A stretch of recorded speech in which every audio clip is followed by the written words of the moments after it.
Alright, little update here on the Derp ATV. Well, over the past week here, I've kind of worked on it off and on.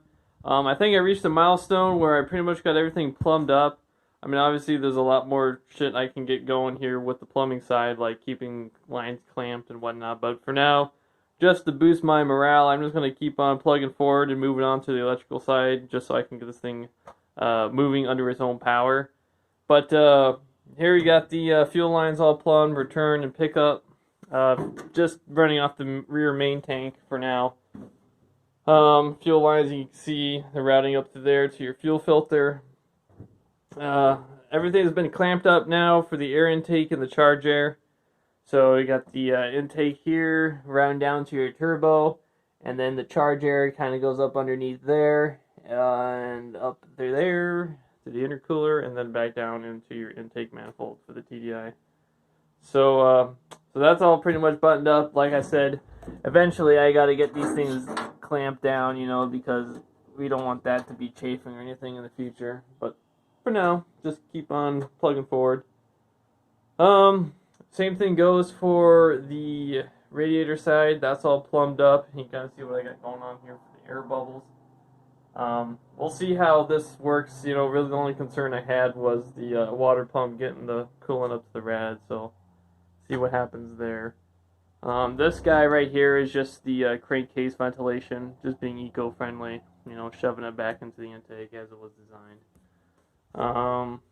Here's the exhaust system here. I kind of changed things up from how I originally had it. I still kept that 90 and the flex pipe, but instead what I did to kind of hopefully reduce resonances and maybe keep her a little quiet is I went with a bullet muffler here, and then it goes to a 90, and then it goes to a 2-chamber muffler here. So it'll be really nice if I can get this thing quiet enough where you don't need to have like silly hearing protection or something stupid. So we'll see how that sounds when we get it fired up. Here's kind of the a little 90 elbow here with a T that I welded on. You'll have to forgive the weld quality. I ran out of welding gas, so I did go to flux core. And then the diverter valve is mounted here. So we'll see how this stuff holds up. This is just that back flex stuff. We'll see how it holds up for temperature. But and then this right here is the cable actuator for the butterfly on the diverter valve. I guess one thing to note is I am moving now towards the electrical side, so I instead mounted the battery back here instead of up there like I originally planned. I was really worried that this is going to get really cluttered up front with a bunch of automotive electronics like the ECMs and bullcrap like that. So I ended up shifting the battery back to kind of save some space up there. And what I'll end up doing is just I got some of this old welding lead here, and then I'll just splice it into the OEM cables, just so I can run my main power up through there for the starter motor, and then also the engine ground and the chassis ground. So, yep, got that mounted there. It will take up a little space in the back, but it's a prototype. Another thing too, I got my lines routed as well for the slave cylinders for the big brake bands. So we'll take a look at that up front. But other than that, I think it's come together pretty good. So like I said, it's just moving on to the electrical portion now. And then, maybe, she'll get mobile. I'm hoping within a month at least. It's been long enough. Been kind of lazy. Kind of take a look at another angle of the exhaust. You got your diverter valve there, and then you got your T off of that right after the muffler. I ended up pushing all this stuff back just to keep stuff cool. So, this will be the coldest exhaust area of the machine. So yeah, interestingly enough, that stainless steel is so shitty that you can just weld that directly onto the mild steel, which is kind of nice. But and then there's your push-pull cable for your butterfly, which I think it's in the open position right now, so it lets the exhaust gases out the pipe. And yeah, eventually I'll have to get like a flange or something welded to this tube, and then we can bolt it or rivet it onto the aluminum skin eventually. Keep it from chattering. On the front side, I do have shifter that goes right there. We'll get to that later. I got something else I got to work on with that. But here's the brake reservoir that I got mounted. I think it's just like a little VW from a Beetle or something. And then I got mounted to my my slaves, or my master cylinders here. One thing to note is I never ran any calculations. I was just like, okay, I'm just going to put as much leverage as I can.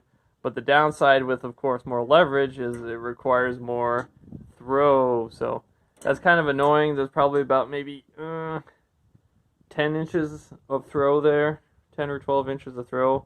So this thing's going to be like an old Caterpillar dozer where it's got ridiculous steering lever throw. But it gives you lots of leverage, but yeah, there's always a downside to that. So another thing I'll need to do is I'll need to add some extension springs just so that this thing doesn't chatter loose when you're off-roading. You don't want the steering clutches turning off on you. One thing I need to do though is I need some type of cutoff switch so I can pretty much actuate the brake with the clutches still engaged. And the reason I need to do that is because it is an automatic transmission. So I need to break the drive line in order to shift it into park. So on the Derp 2.0, I actually built a driveline brake within the system, so that way it'll be a lot more intuitive to drive. You'll have your throttle pedal and your brake pedal, and of course if it's the manual, you'll have your clutch pedal. So I think that's a good idea to move forward with in on future configurations, but at least for this thing, I'm just going to be using the pretty much the steering levers as both my driveline brake and then also the main service brake as well, just by pushing it back. And maybe I can use it as a I don't think I really need a parking brake since it's an automatic, or an e-brake as they say. So as long as you shove her into park, you'll be fine. Oh, and this is just kind of the action here. So when you flip this thing up, it obviously pushes the cable, which then shuts your butterfly on the diverter valve, which then obviously shoves the exhaust gases into the tires. So got that. I think that's basically about it. It's just, like I said, moving on to the electrical portion. So once I get that all dialed in, I mean, there'll probably be a bunch of bull crap that'll be ending up down there with the electrical portion, but hopefully within like a month or so I can get this thing actually mobile, because it's been long enough, like I was saying. Oh, one other thing, a little public service announcement, I guess.